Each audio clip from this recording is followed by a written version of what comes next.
நீங்கள் இப்போ படத்தோட ட்ரெய்லர் அண்ட் ஃபுட்டேஜ் பார்த்துருப்பீங்க. ஃபஸ்ட் நான் வந்து இந்த படத்தை பார்த்துட்டு அவங்களோட ஃபீட்பேக் கொடுத்த என்னுடைய சீனியர் டைரக்டர்ஸ் எல்லாருக்கும் தேங்க்ஸ் சொல்ல விரும்புகிறேன். ஏன்னா நோவே அவங்களோட நான் கனெக்டட் கிடையாது, யார்கிட்டையும் நான் அவங்கள்ட்ட எல்லாம் ஒர்க் பண்ணலை.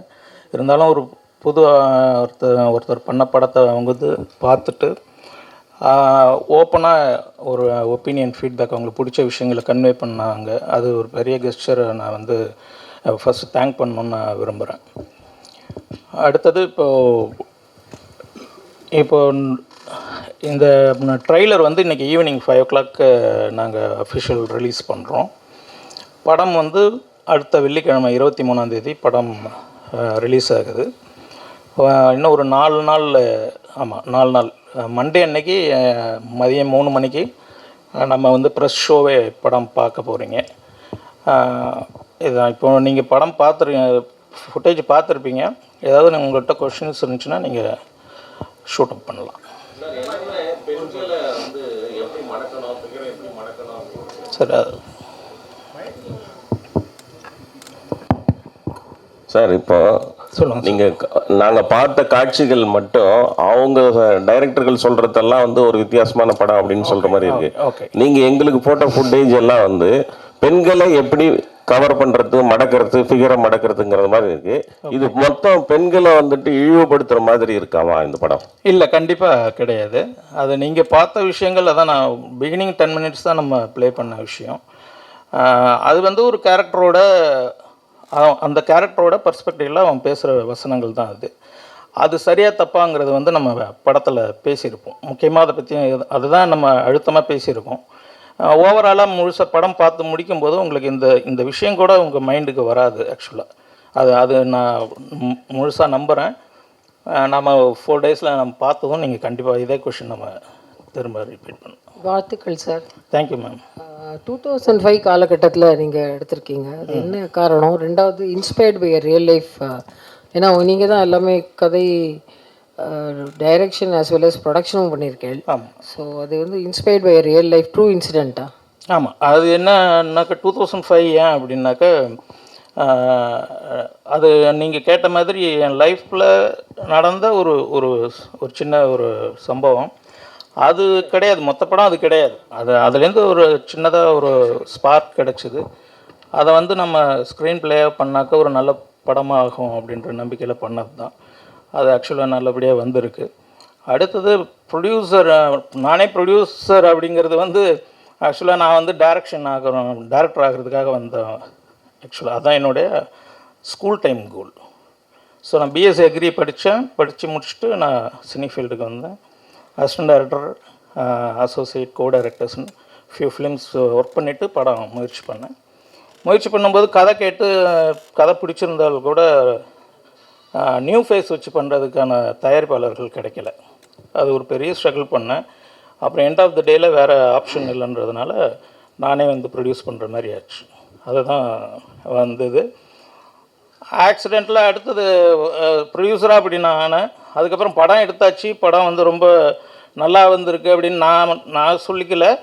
பார்த்தவங்களோட நம்ம பெருசாக நம்புகிற ஆட்களே அவங்கெல்லாம் சொல்லும்போது சரி நம்ம கான்ஃபிடென்ஸ் இன்னும் அதிகமாச்சு. ஆனால் அது தேட்டர் தொடுறதில் பெரிய ஸ்ட்ரகிள் இருந்துச்சு. எல்லோரும் பார்ப்பாங்க. நீங்கள் 80s 90s நம்ம ரெகுலராக சினிமாவில் ஒரு சீன் வரும், பொண்ணு பார்க்குறதுக்கு வீட்டுக்கு பொண்ணு பார்க்க வர்றதுன்னு ஒரு சீன் இல்லாத தமிழ் சினிமாவே கிடையாது. வருவாங்க, பொண்ணு வந்து ஹீரோயின். ஆக்சுவலாக ஹீரோயின்னா எவ்வளோ அழகாக இருப்பான்னு நமக்கு காமனாகவே தெரியும். அந்த பொண்ணையும் பார்த்துட்டு போயிட்டு லெட்டர் போடுறோன்னு சொல்லிட்டு போவாங்க. இது ஒரு சடங்காக நம்ம பார்த்துருப்போம். அது என் வாழ்க்கையில் நடந்தது. அதுதான் இந்த ஒரு ஷோ. ஆக்சுவலாக ஒரு ரெக்கார்டு இருக்குது, சொல்லுவாங்க எல்லோரும், சீனியர் ரிப்போர்ட்டர்ஸ் எல்லாருக்கும் உங்களுக்கு தெரிஞ்சிருக்கும். சேது படம் தான் அதிக ப்ரிவ்யூ ஷோ அப்படின்றது ரெக்கார்டு. ஐ திங்க் நம்ம மாயபிம்பம் வந்து அந்த ரெக்கார்டை பிரேக் பண்ணியிருக்குன்னு நினைக்கிறேன். அது in terms of number of shows and ரிலீஸுக்கான போராட்டத்துக்கான வருடங்களும் அது சேர்த்து நான் சொல்கிறேன். அதுதான் அது ஒரு பெரிய ஸ்ட்ரகிளை தாண்டி வந்து இப்போ அந்த ப்ரொடியூசராக வேறு வழி இல்லாமல் ப்ரொடியூசர் ஆன மாதிரி இப்போ டிஸ்ட்ரிபியூஷனுக்கும் எனக்கு வேறு ஆப்ஷன் இல்லாமல் நானே தான் என்னுடைய முயற்சியில் ரிலீஸ் பண்ணுறோம் படத்தை. அதுதான் என்னைய சூடாக இதுவே வேணான்னு தான் எல்லாருமே சொன்னாங்க. ஆக்சுவலாக ப்ராக்டிக்கல் நான் சில வருஷம் ஆச்சுன்னு நான் உங்கள்கிட்ட சொன்னேன்.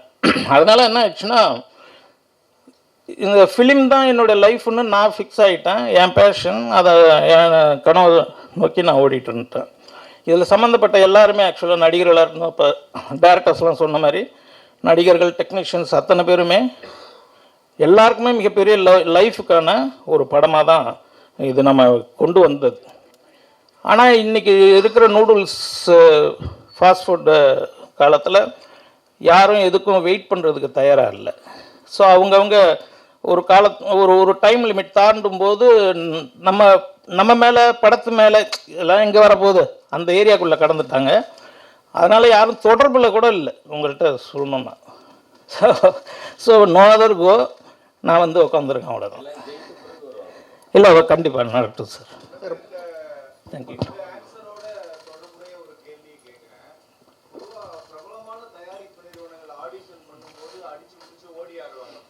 ஆமாம் ஆமாம்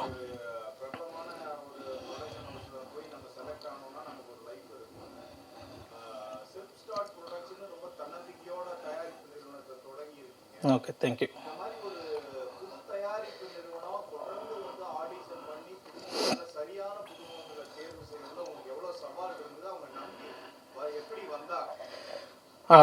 ரொம்ப ரொம்ப ப்ராக்டிக்கலான ரொம்ப அழகான கேள்வி இது. ஆக்சுவலாக ஃப்ரெஷ்ஷாக படம் பண்ணுற எல்லாருக்குமான கேள்வி, எல்லோரும் ஃபேஸ் பண்ணுற பிரச்சனை. இப்போது நம்ம வந்து ஆர்டிஸ்ட்டுக்குன்னு நம்ம ஒரு புது டைரக்டர், புது கம்பெனி ட்ரை பண்ணுறாங்கன்னாக்க ஆப்ஷன்ஸாக நம்மளுக்கு வந்து ஆர்டிஸ்ட் காட்டுறதுலே ஏபிசின்னு ஒரு 3 ஃபோல்டர் வச்சுருக்காங்க, கோஆர்டினேட்டர்ஸு. அதில் அவங்க ஏன்றது வந்து best directors, best production houses அந்த மாதிரி அதுக்கு காட்டுறாங்க. அடுத்தது பின்றது வந்து நோன் ஆர்டிஸ்ட்டு, நோன். அந்த சிங்கிறது வந்து கம்ப்ளீட்டாக நம்மளை மாதிரி படம் பார்க்கவும் கூப்பிட்றோம், வந்து பார்க்குறாங்க. படம் அவங்களுக்கு உண்மையிலே பிடிச்சிடுது. ரொம்ப நேரம் மணிக்கணக்கில் உட்காந்தெல்லாம் பேசிட்டு போகிறாங்க. போனதுக்கப்புறம் அந்த நியூ ஃபேஸுன்னு சொல்லி அவங்க தவிர்க்கிறதே, அது தெரிஞ்சு தான் வராங்க. தவிர்க்கவாத ஒரு அழுத்தமான காரணம் இருந்தால் கூட எனக்கு கொஞ்சம் மனசாருமேன்றது தான் ஆக்சுவலாக. இதுதான் ரீசன். ஹீரோயினுக்கு ரொம்ப ஹீரோயின் கண்ணுக்கு ரொம்ப முக்கியத்துவம் கொடுத்து எடுத்தது மாதிரி இருக்குது சார். அப்படி முக்கியத்துவம் கொடுத்து எடுக்கிறதுன்னு இல்லை. ஹீரோயின் நான் பாட்டு செலெக்ஷனுக்கு சொன்ன மாதிரி அதில் வந்து ஹீரோயின் செலெக்ஷன் ரொம்பவே டஃப்பாக இருந்துச்சு. அந்த ஏபிசி ஃபோல்டரெல்லாம் தாண்டி ஒரு 8 months ஆச்சு ஹீரோயின் மட்டும் ஃபைனலாக. மீதி கூட நான் ஸ்டார்ட் பண்ணி ஷூட் போனேன் ஒரு ஷெட்யூலு.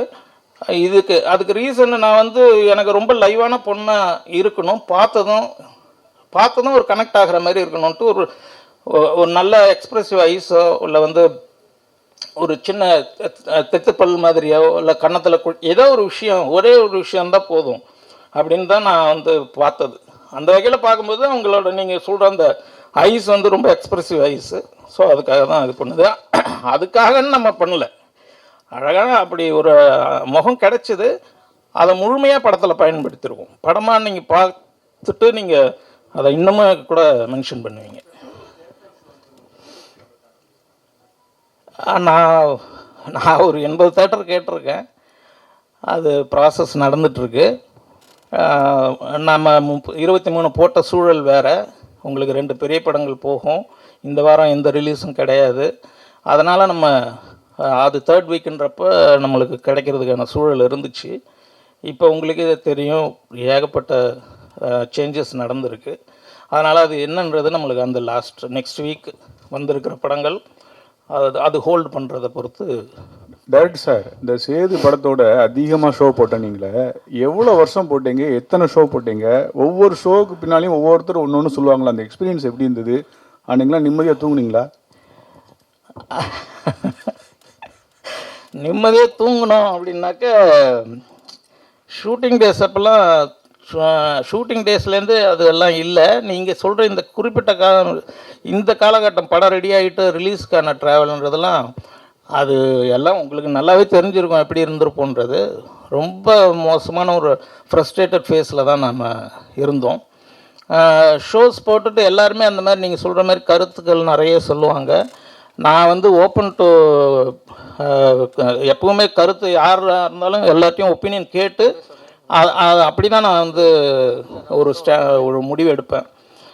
அதில் வந்து இன்புட்ஸ் நல்லா இருந்த இன்புட்ஸை நான் எடுத்துகிட்டு இருந்திருக்கேன், ரெக்டிஃபை பண்ணியிருக்கேன். சிலதெல்லாம் நம்ம ஸ்கிப் பண்ணிட்டு தான் இருந்திருக்கோம். இப்போ குறிப்பாக படம் என்ன எதுன்னே தெரியாமல் எடுத்த உடனே டியூரேஷன் எவ்வளோன்னு ஒரு கொஷின் வரும். இங்கே 2 ஹவர்ஸ்னாக்கா ஓகே 220 ஃபுல்லாக எல்லாத்தையும் பார்த்துட்டு கடைசி அந்த ஒரு 10-15 நிமிஷம் ட்ரிம் பண்ணால் நல்லாயிருக்கும் அப்படின்னு ஒரு விஷயத்த ஃப்ளாட்டாக சொல்லுவாங்க எல்லாருமே. அது எந்த 10 நிமிஷன்றது இருக்காது. 2 ஹவர்ஸோ 2.5 ஹவர்ஸோ என்னை பொறுத்த வரைக்கும் எங்கேஜிங்காக இருந்தால் அந்த அந்த அந்த டைம் இஷ்யூவாக இருக்காதுன்னு நினைக்கிறேன். நம்மளோட படம் வந்து 2 ஹவர்ஸ் 22 மினிட்ஸ் இருக்குது சார். ஷோஸ் நான் சார் கவுண்ட்டை அது நிறைய போட்டாச்சு, அது வேண்டாம் விட்டுடுங்க சார்.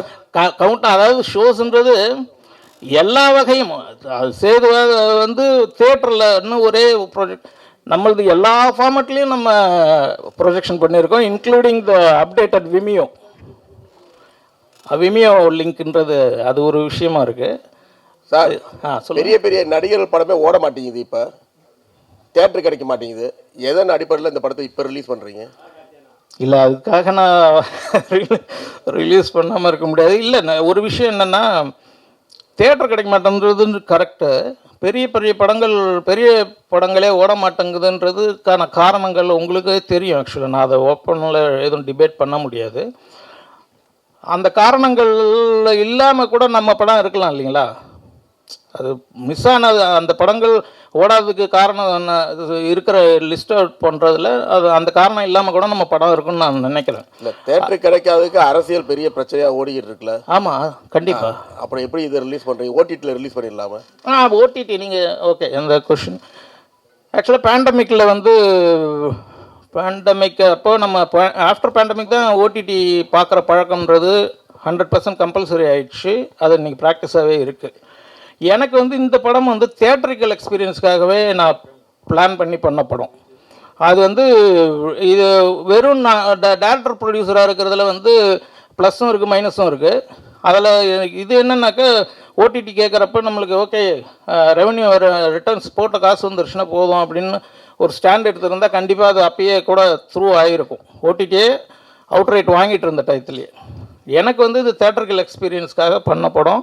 ஆடியன்ஸ் இந்த படத்தை தியேட்டரில் அவங்களோட சிரிப்பு, அவங்களோட எமோஷன்னு, அழுகை, அத்தனை விஷயமும் கனெக்டடான ஒரு படமாக இது இருக்குன்றதை நான் 100% நம்புகிறேன். அதனால தான் தியேட்டரில் தான் ரிலீஸ் பண்ணுவேன்னு நான் இருந்தது கூட சில வாய்ப்புகள் அதனால் கூட நான் மிஸ் பண்ணியிருக்கலாம். டாக்டர் சார், இந்த படம் முதல்ல நாங்கள் பார்க்காதனால கேட்குறோம், என்ன ஜானரு, எந்த ஊரில் கதை நடக்கு? எல்லா படம் பார்த்தவங்கலாம் ஏதோ ஒரு சின்ன விஷயம்னு சொல்லுவாங்களா, அது என்ன சின்ன விஷயம்? இல்லை படம் வந்து கடலூர், சிதம்பரம், இது ரெண்டு தான் லொக்கேஷன்ஸ் கதை நடக்கிற களம். கடலூரில் ஹீரோ ஃபேமிலி ஃப்ரெண்ட்ஸ் இருப்பாங்க. சிதம்பரத்தில் சிதம்பரம் யூனிவர்சிட்டியில் படிச்சுட்ருக்கிற ஒரு ஹீரோ கேரக்டர். அது இல்லாமல் தஞ்சாவூர், புதுக்கோட்டை அந்த மாதிரியான ஊர்கள்லையும் ஷூட் பண்ணியிருக்கோம். சின்ன விஷயங்கிறது அது அவங்க ஒரு ஃப்ளோவில் சொல்கிறாங்க. நீங்கள் பார்க்கும்போது அது வந்து பெருசாக கூட இருக்கலாம், அவங்க ரொம்ப சொல்லக்கூடாதுன்னு கூட சொல்லியிருக்கலாம். சின்னதுன்றது என்னன்னாக்கா சிம்பிளிஃபைடாக ரியலிஸ்டிக்காக நான் ஒரு அட்டம் தான் நான் பண்ணேன், அதை தான் அவங்க சின்னதா அப்படின்ற வார்த்தையை சொல்கிறாங்கன்னு நினைக்கிறேன். சார் வணக்கம் சார். வணக்கம், சொல்லுங்கள். தமிழ்நாட்டில் தொடர்ந்து வந்து காதலுக்கு எதிரான ஒரு அலை தான் வந்து நிறைய பெற்றோர் இடத்துல வந்து வீசிட்டு இருக்கு. ஆனால் நீங்கள் வந்து காதல் கதையை எடுத்திருக்கீங்க. இந்த காதலுக்காக நீங்கள் என்ன சொல்ல வரீங்க? நீங்கள் வேறு ஏரியாக்குள்ளே போகிறீங்களா?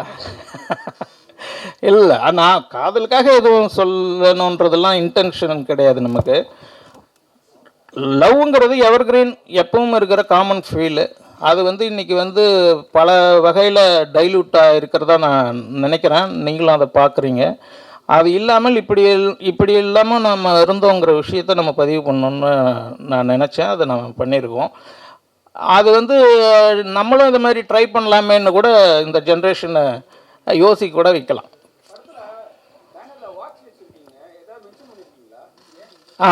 அது நீங்கள் படத்தில் கனெக்டடாக இருக்கும். நீங்கள் பார்க்குறப்போ கண்டிப்பாக தெரியும். தேங்க்யூ.